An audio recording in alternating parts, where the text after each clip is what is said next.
अस्सलाम वालेकुम उस्ताद साथियों। अज उस्ताद न्यूज़ 7 सां गॾु उस्तादनि खे इंटरव्यू ॾेई रहियो आहियां ऐं जेका ॼाण ॾेई रहियो आहियां इहा असां सभिनी दोस्तनि जी हिकिड़ी गॾियल जदोजहद हुई। पेटीएल तंज़ीम एशिया जी उहा वॾे में वॾी तंज़ीम आहे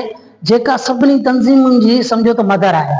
इन जे आइन खे मद्देनज़र रखी करे सिंध में ॿियनि सभिनी उस्ताद तंज़ीमुनि बि पंहिंजो आइन ठाहियो ऐं इन खे फॉलो करे हिन खे जेको आहे सेटिंग में हलंदा रहिया।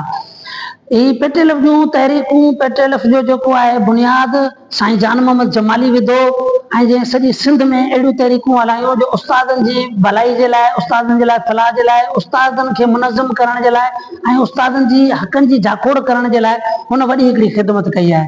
ऐं अॼु पेटीएल जे नाले सां जेका इहा तंज़ीम सुञाती थी वञे, आउं सम्झां थो त हिन टाइम पूरी सिंध में अहिड़ी का बि तंज़ीम कोन्हे ऐं उनजो नेटवर्क अहिड़ो कोन्हे जेकॾहिं असीं 5 मिंटनि में का बि कॉल ॾींदा आहियूं त उन जी मोट समूरी सिंध में अची वेंदी हली आहे। हिन तंज़ीम जूं वागूं तव्हां सम्झो कुर्बान अली टांवरी बि संभालियूं सिंध जे, उन खां पोइ अब्दुल रहीम जतोई आहे, साईं कादिर बख्श सालबाणी आहे, साईं इंतज़ार छलगिरी आहे, साईं रफ़ीक जरवार आहे, हाजी शफ़ी सठियो आहे, गुलाम रसूल महर आहे। अहिड़नि सुठनि दोस्तनि मुनज़्ज़म जेके तंज़ीम सां सिंसियर ऐं सचा रहिया आहिनि उन्हनि हिन जो वागुं पर इन सॼे जो वरी हिकिड़ो क्रेडिट जेको आहे जंहिं दौर में वियो उहो दौर हो साईं रफ़ीक जरवार जो। साईं रफ़ीक जरवार जे दौर में हिकिड़ो अहिड़ा कानून अची थिया हुआ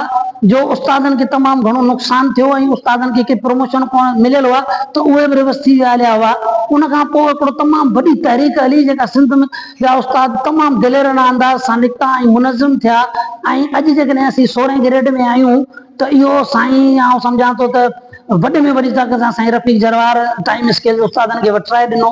ऐं हाणे बि जेको आहे 17हें ग्रेड जी जेका जदोजहद हले पई जेके असीं सर्विस स्ट्रक्चर जो नालो ॾियूं त सर्विस स्ट्रक्चर में बि इहा शइ आहे त तव्हां जेको आहे उस्तादनि जो सर्विस स्ट्रक्चर त ॾियो न त घटि में घटि ख़बर पए त जेकॾहिं उस्ताद को क्वालिफाइड आहे, एमएड कयल आहे, उनजी बीएड थियल आहे, उहो एमए थियल आहे त उहो एजुकेशन जेकी आहिनि इहे असांजूं डिग्रियूं आहिनि, इन्हनि एजुकेशन डिग्रियुनि मां असांखे कहिड़ो फ़ाइदो? इहो फ़ाइदो ई वठण था चाहियूं त जेकॾहिं असां एजुकेशन में रही करे असां इहे डिग्रियूं हासिल कयूं आहिनि त असांजी सर्विस खे बि काउंट करियो। जेकॾहिं 30+ थी वञे ऐं 35+ थी वञे त असांखे तव्हां 17 ग्रेड ॾियो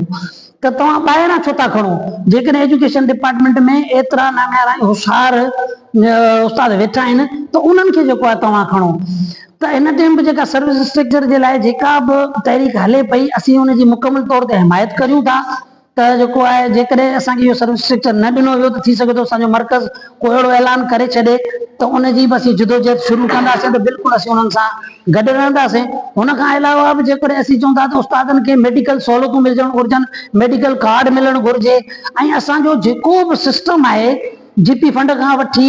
वेंदे असांजो जेके बि इंक्रीमेंट्स लॻनि थियूं इहो कंप्यूटराइज़ थियणु घुरिजे, ऑटोमेटिक थियणु घुरिजे जॾहिं त असांजो हाणे पे स्लिपूं जेके आहिनि नए जेको आहे शनाख्ती कार्ड नंबर सां थी वियूं हलियूं आहिनि ऐं असांजे चेक नंबर बि असांजा वरिता विया आहिनि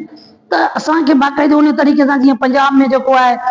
उन्हनि सर्विस ठाहे करे ऐं उन्हनि उस्तादनि खे हर शइ में अपडेट करे छॾियो आहे उते सर्विस बुक जो हाणे आहिस्ते आहिस्ते तस्वुर ख़तमु थींदो पियो वञे। त सिंध जे अंदरि बि जेको आहे हींअर माशाअल्लाह होशियार असांखे साईं